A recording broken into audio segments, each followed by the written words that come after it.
A broke student let a stranger use his phone, unaware she was a millionaire who'd later call him with a life-changing offer. The wind bit sharply through Brian's thin jacket as he stood beneath the cracked plastic awning of the bus stop, his breath fogging in the cold air. The sun had dipped below the skyline, painting the sky a bruised mix of purples and gray. He shifted from foot to foot, trying to generate warmth, his fingers numb as he stuffed them deeper into his pockets. His phone, nearly dead, displayed just 2% battery. He sighed, wishing the bus would come faster. After a 10-hour shift bussing tables, all he wanted was to get back to his freezing studio apartment and collapse. Then he saw her, a woman, maybe in her late 30s or early 40s, moving quickly toward him across the sidewalk. Her heels clicked against the pavement, but her eyes were wide and frantic. She looked out of place here, elegant, dressed in a tailored coat that was probably worth more than Brian's rent, hair styled though slightly windblown. She paused in front of him, breathless. "Excuse me," she said, her voice urgent but composed. "I'm so sorry to bother you, but my phone was just stolen. I need to call my driver. It's an emergency. Could I please borrow your phone?" "Just for one call." Brian blinked. The cold had dulled his reflexes, and the request took a second to register. She gestured quickly, sensing his hesitation. "I understand how this sounds, but I'm really in trouble. My car broke down near a construction site 2 blocks away. I was trying to walk to the main road when someone bumped into me and snatched my phone. Please, I just need to make a call." Brian glanced at his screen. 1%. He hesitated. He didn't know her, and his phone, old and barely holding charge, was his only link to the world. But there was something in her eyes, not desperation exactly, but a quiet intensity that made him believe her. He unlocked the phone and handed it over. "Go ahead." The woman took it with a grateful nod. "Thank you, truly." She turned slightly away, dialed a number from memory, and spoke quietly but clearly. "It's me. I'm on 5th and Halston. My phone's gone, but I'm safe. Can you come pick me up here?" "No, don't call the police. It's fine. Just hurry, please." She ended the call and exhaled. "Thank you," she said again, returning the phone. "You didn't have to do that." Brian shrugged, pocketing the nearly dead device. "It's okay. You looked like you needed help." "I did." She gave him a closer look now. "What's your name?" "Brian." He said it simply, without expecting anything. "Well, Brian," she said, offering a small, sincere smile, "you've probably saved me from a lot of trouble tonight." He smiled back faintly.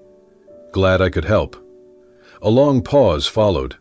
She looked like she wanted to say more, but headlights appeared at the end of the road. A sleek black car pulled up to the curb with silent precision. She turned toward it, then paused again. "You're a student?" she asked, eyeing the university logo on his tattered backpack. "Yeah," he said, shifting uncomfortably. "Final year, trying to make it through." She nodded. "That explains the exhaustion." He laughed softly. "Yeah, that and everything else." Her eyes lingered on him. Then she stepped back toward the car, the door held open by a driver in a suit. Before getting in, she looked over her shoulder. "Take care, Brian."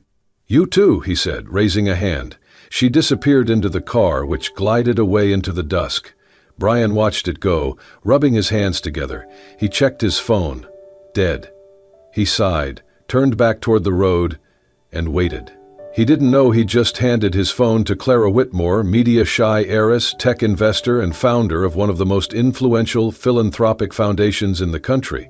Nor did he know that she hadn't just seen a tired student at a bus stop, but something else entirely. Something she hadn't seen in a very long time. And though the moment felt small, almost forgettable, it would soon echo louder than he ever imagined. Clara had made the call swiftly, her voice composed but clipped, like someone used to issuing commands and expecting results. Once she hung up, she held Brian's phone for a moment longer than necessary, her fingers brushing the case as if anchoring herself to something real. Then she returned it with a soft, deliberate motion and an expression Brian couldn't quite read.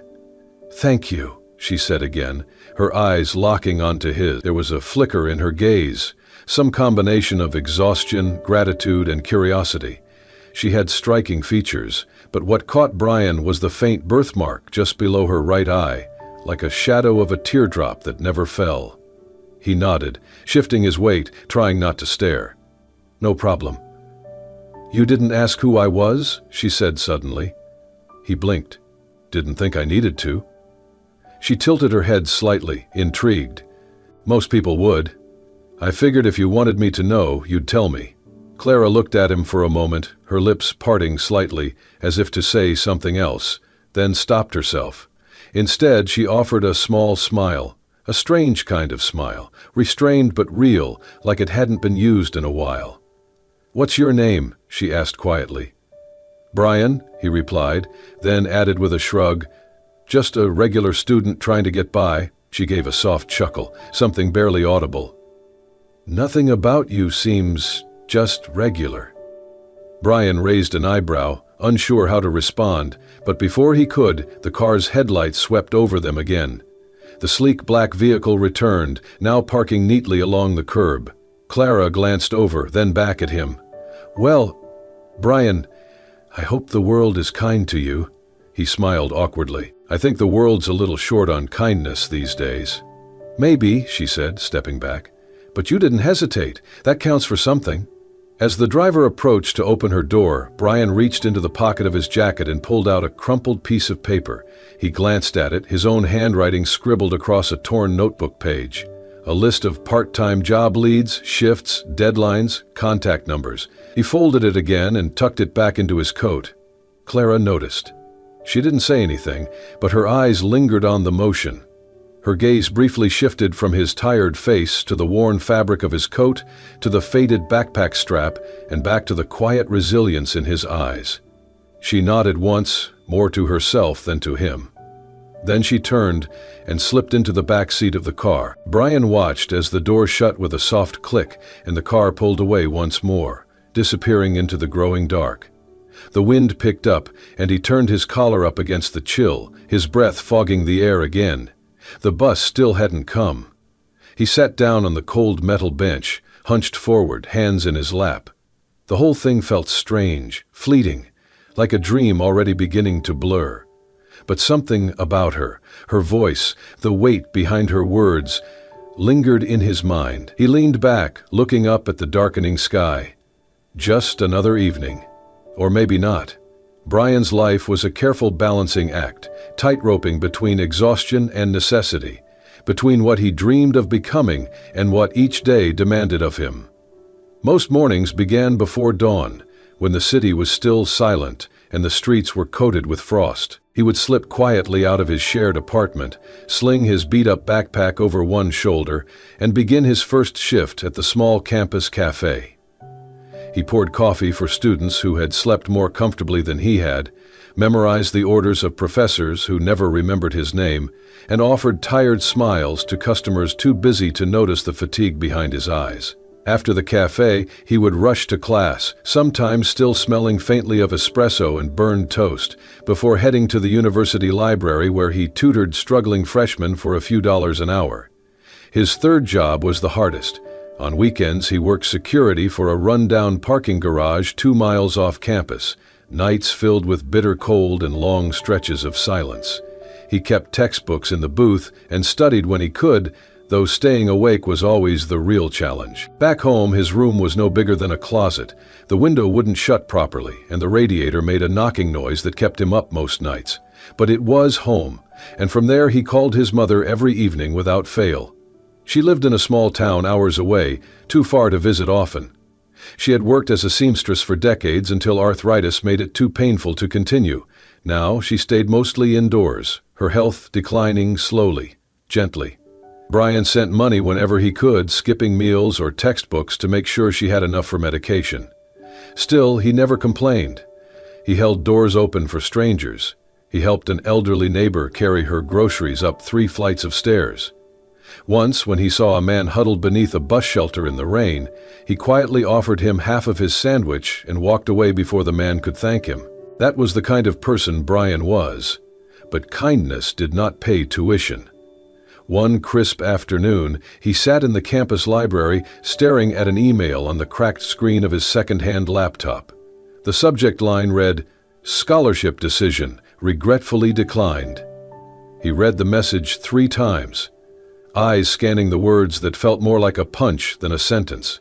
We recognize your determination, but your application lacks the exceptional profile we seek. Public achievements, innovation, or standout distinction. In other words, you are not impressive enough. He closed the laptop gently, as if to keep it from absorbing his frustration. Around him, other students laughed, chatted, discussed spring internships abroad. Brian leaned back in his chair, exhaling slowly. His throat tightened. He wasn't angry, just tired. Tired of trying so hard and always falling just short. That evening, after his shift at the garage, he returned to campus and sat on a cold stone bench near the science building. The sky above was a deep navy, the stars faint behind city light. He pulled out his phone to check the time, now nearly midnight.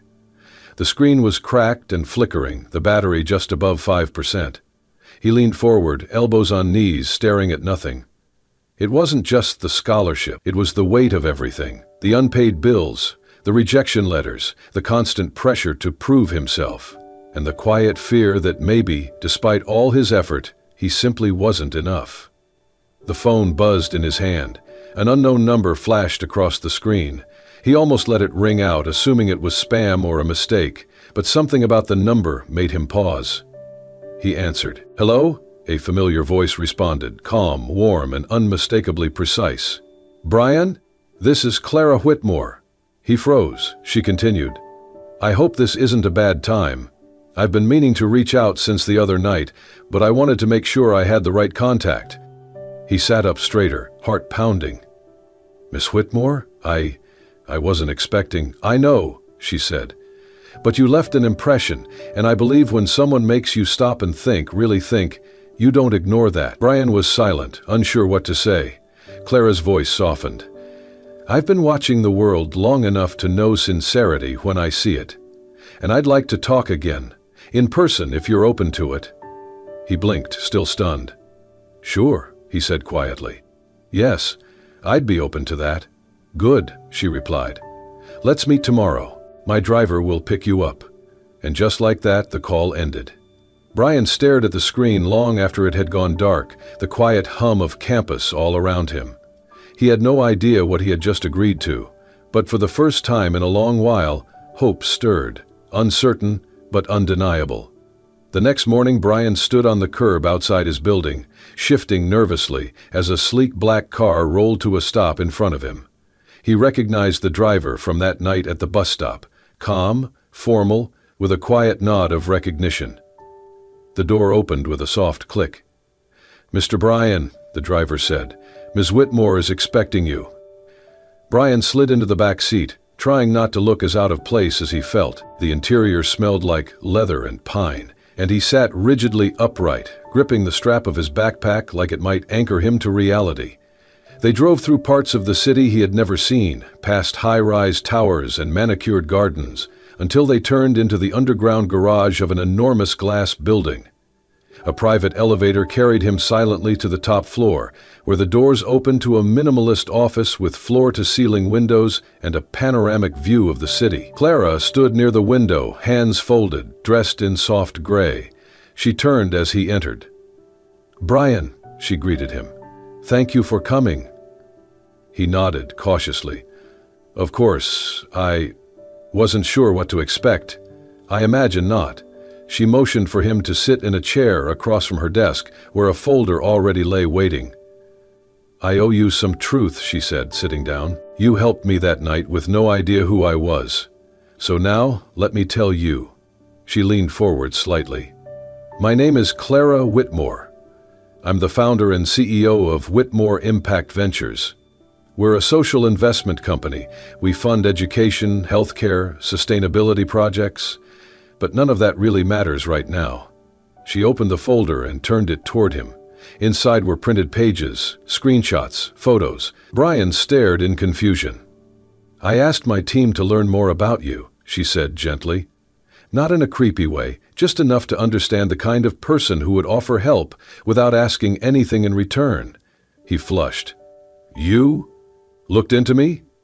"I did," she said, And I found a young man working 3 jobs, supporting his mother, still finding time to help strangers. A student who applied for scholarships and was rejected, not for lack of effort, but because he wasn't flashy enough to be noticed. He sat back, uncertain. Why are you telling me all this? Clara's eyes softened. Because I see you, Brian, and I used to be you. He blinked. I was raised in a trailer park, she said. My parents died in a fire when I was 16. I got into business by accident. Survival turned into innovation, and eventually into success. But somewhere along the way, I forgot how much a small kindness can change everything. She paused. That night, you reminded me. Brian's throat was dry. I don't know what to say. You don't have to say anything, Clara replied, but I want to offer you something. She reached into her drawer and pulled out another envelope. This is a full scholarship, tuition, housing, books, everything. You won't owe me a cent. In fact, I'd rather you never pay it back, except by living the kind of life I know you already strive for. Brian's eyes widened. Are you serious? Very. He shook his head, stunned. Why me? Because you're not trying to impress anyone, she said. You're just trying to be decent, and that's rare. She let the moment settle before continuing. I also want to invite you into something more, a project I started last year, called Leading with Kindness. It's a 3-month program for young people with strong values, not just strong resumes. We challenge them, ethically, intellectually, emotionally.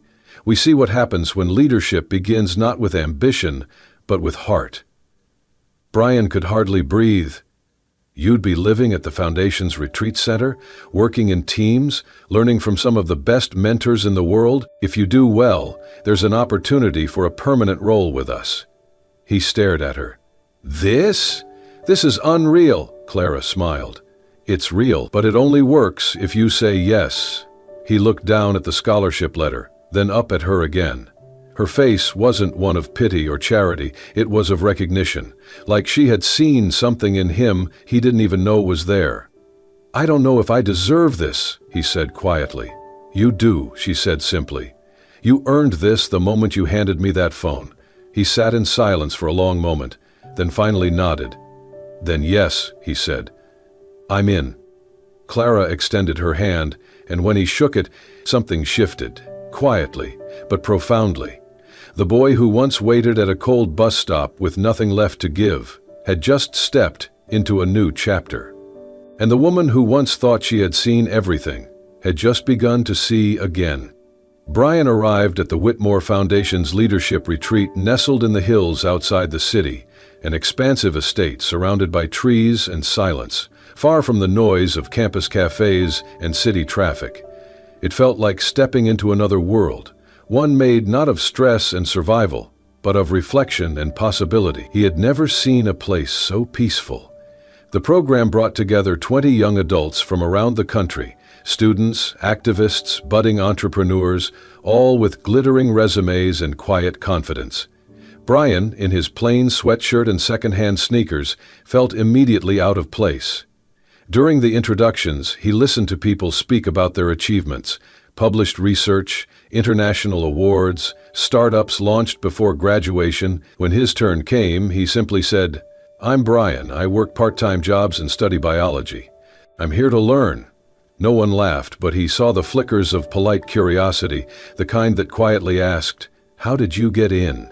The first week was difficult. The curriculum was designed not just to educate, but to challenge.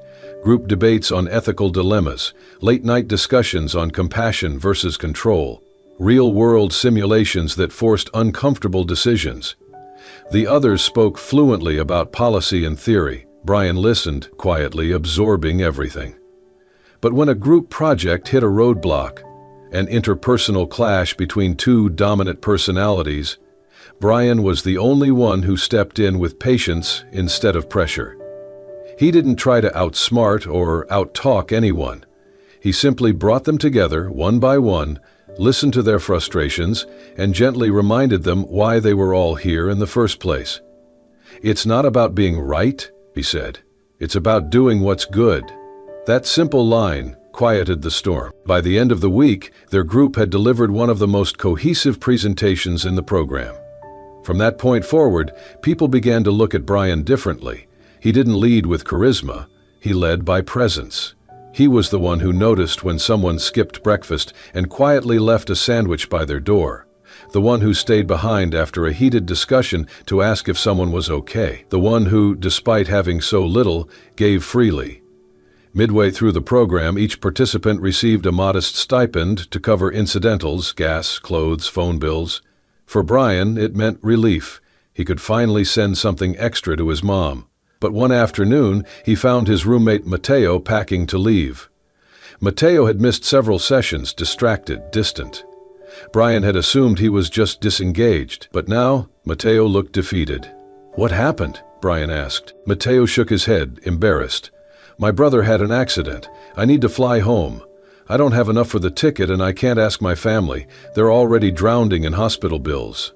Brian hesitated for only a second. He went to his room, opened the envelope with the stipend and handed it to Mateo. "Take it," he said. Mateo stared at him. "I can't. That's your money. You need it more." Mateo hugged him tightly, unable to speak. Later that week, Clara received an anonymous notification from the program coordinator that one participant had quietly given up their own support funds to help another. She didn't need to ask who. She already knew. She watched Brian from a distance more closely after that. How he listened during sessions, how others gravitated toward him, how he never spoke to impress, only to offer truth. In a world that often rewarded volume over value, he remained steady and soft-spoken. One evening, she sat in the back of a seminar room as Brian led a small discussion about invisible leadership, the kind that doesn't announce itself but works beneath the surface to uplift others. He spoke not from theory but from lived experience. "When I didn't have enough," he said, "someone saw something in me. They didn't give me money. They gave me trust. That's what changes people." Clara felt something shift in her chest. She had created this program to find future leaders, but for the first time, she wondered if Brian was something rarer than even that. He was someone who could quietly, gently change the world, not by demanding it follow him, but by reminding it how to care. And in watching him, she began to feel something she hadn't felt in years: hope. The trip was unplanned, or at least that was how Clara framed it. On the final week of the leadership program, she approached Brian quietly after a group session. "I'm heading out to Ridgewell tomorrow," she said. "It's a small town we're trying to bring clean water access to. Would you like to come with me?" Brian blinked. "Seriously? Me?" She smiled. "Yes. You." The next morning, they boarded a small foundation plane and flew over rolling hills and farmlands to a remote area that didn't appear on most modern maps. Ridgewell was a forgotten town, weather-worn homes, dry fields, a single school that shared power with the fire station. The people welcomed Clara like an old friend. She hugged them, listened intently, asked questions no one else ever bothered to ask. But Brian noticed something else. She kept looking over her shoulder, as if searching for something she couldn't name. That evening they sat outside a local family's home, sipping sweet tea under a tin roof porch. The sun dipped low and children chased each other barefoot in the dust. "I grew up in a place like this," Clara said softly. "Maybe even worse." Brian turned toward her, sensing something shift. "My father was a mechanic," she continued. "My mother worked nights at a diner. We had nothing. And then one day, we had even less." She paused. "They died in a fire. The kind no one covered on the news. I was 16. After that, I scraped my way into community college, found a mentor, built a company from scratch, made my first million before I turned 30. And still, I felt like I owed the world something it had stolen from me." Brian listened without interrupting. "But business, it changes people," she went on. "I partnered with someone I trusted. He gutted my company behind my back. I lost everything overnight." She looked out toward the horizon, her expression unreadable. "Everyone thought I would walk away, but I rebuilt, stronger, smarter, colder." Silence stretched between them, filled only by the sounds of cicadas and distant laughter. "I'm not good at trusting people anymore," she admitted. Brian nodded slowly. "That makes sense." "But then you handed me your phone," she said, "without asking who I was, without calculating anything." He offered a half-smile. Seemed like the right thing to do. It was, she said. And ever since then, you've been undoing things inside me I didn't even know were locked. He blinked, surprised. You don't know what you've done, Brian, Clara said quietly. But you're making me believe in people again. He looked at her, really looked, and for the first time saw not the power or polish, but the worn edges of someone who had fought long and hard just to stay whole. I'm glad, he said gently, because people believe in you too, more than you know. For a moment, the coolness that usually shielded her cracked. She laughed, a short, surprised sound that startled even her. I haven't laughed like that in years, she admitted, covering her mouth. Brian leaned back, watching the stars appear above them. Maybe we both needed this trip. Maybe, she whispered. They sat in silence after that, not because there was nothing left to say, but because what had been said was enough. That night, as Clara watched Brian help unload water filters from the truck, laughing with the local kids and translating instructions with patience and grace, she felt something deeper than admiration. She felt trust. And for a woman who had built her life on walls and distance, that was everything. The celebration was small, intimate, just the participants of the leadership program, a few foundation staff, and Clara herself. They gathered in a quiet garden behind the Whitmore estate, strung with soft lights that swayed gently in the night breeze. Laughter echoed between the trees, glasses clinked, and the scent of jasmine hung in the air. Clara stood off to the side, a flute of sparkling water in her hand, watching Brian speak with a few of the younger mentees. He was animated, warm, and as always humble, still surprised by the attention he was receiving after the program's success. But Clara watched him with something more than pride, something she hadn't wanted to name. Later that evening, when the crowd had thinned and music drifted faintly from a nearby speaker, she approached him beneath the hanging lights. "Brian," she said, her voice softer than usual. He turned, surprised. "Hey, I was just about to find you. I beat you to it." She smiled, then gestured toward a bench beneath a flowering tree. "Walk with me?" They sat side by side in comfortable silence for a moment, before Clara reached into her clutch and pulled out a folded letter. "I was going to give this to you officially tomorrow," she said, "but I'm not great at waiting." Brian unfolded the paper slowly. His eyes scanned the heading, Whitmore Foundation, Director of Human Impact Initiatives. He looked up, stunned. "Director? It's more than a title," Clara said. "It's a voice, a platform, and I trust yours." Brian's hands trembled slightly. "Why me?" Clara met his gaze. "Because you lead with heart, because you remind people what matters, and because I believe the world needs more people like you in positions that can actually make change." He smiled, touched beyond words. But she wasn't done. She hesitated, then stood up, pacing a few steps before turning to face him. "There's something else," she said, "something harder to say." Brian stood too, sensing the shift in her tone. "I've spent most of my life thinking that love was either a weakness or a distraction," she admitted. "That if I let someone in, I'd lose focus or control. Or both."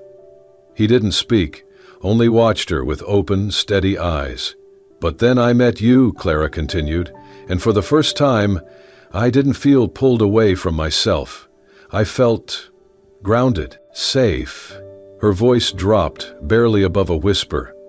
"I've had wealth, status, success, but I've never had someone who made me feel like I was enough, until you." Brian took a slow step forward, heart pounding. "I know the age difference is a factor," she said quickly, "and the roles we play, and the headlines it would spark, and all the reasons it doesn't make sense on paper." He reached out gently and took her hand. "But life isn't lived on paper," he said softly. "And I don't know what's coming next. I don't have the answers, or a perfect plan. But I know this, when I'm near you, I'm not afraid of the future anymore." She looked at him, eyes wet but steady. "I want to walk into that future," he said, "with you."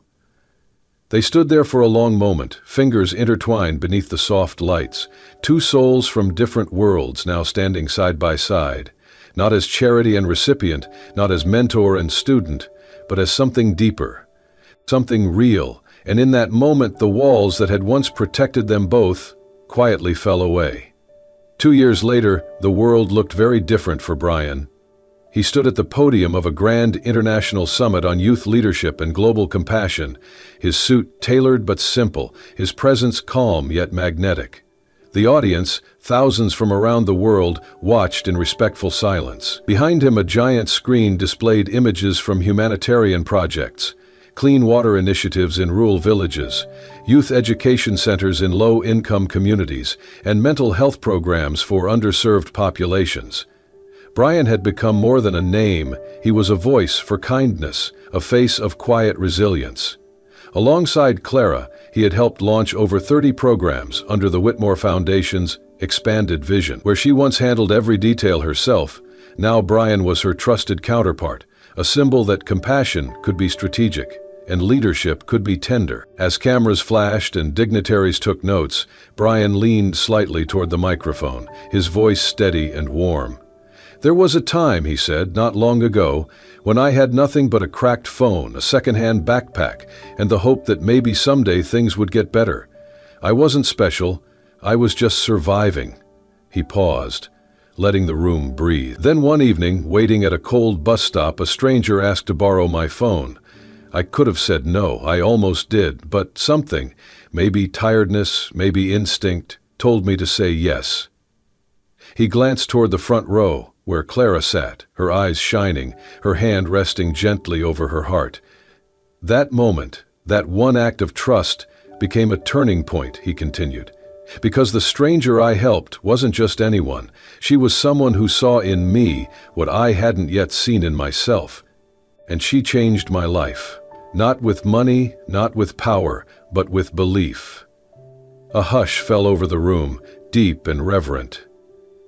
"I used to think that small moments didn't matter," Brian said. "But now I know it's the small moments that change everything." He smiled. "Never underestimate the impact of one choice, one kindness, one yes, because sometimes one call is all it takes to rewrite a future." The audience erupted in applause, long, sustained, heartfelt. After the speech, Brian stepped down from the stage and found Clara waiting near the edge of the crowd. She didn't say anything at first. She just looked at him, full of pride and something softer, something deeper. He took her hand and they exited the venue quietly, choosing not to linger in the spotlight. It was never about that for either of them. That evening, they walked barefoot along a quiet beach, the sun dipping low and gold behind the waves. The world felt still, wrapped in the glow of a moment they had both earned, step by step, heart by heart. Clara leaned against his shoulder, her fingers laced with his. "You've come a long way from that bus stop," she said, smiling into the breeze. Brian laughed gently. "And you've come a long way from hiding behind glass towers." They walked on in silence, waves brushing their feet, their footprints marking a path behind them. At the horizon, sky and sea melted into one.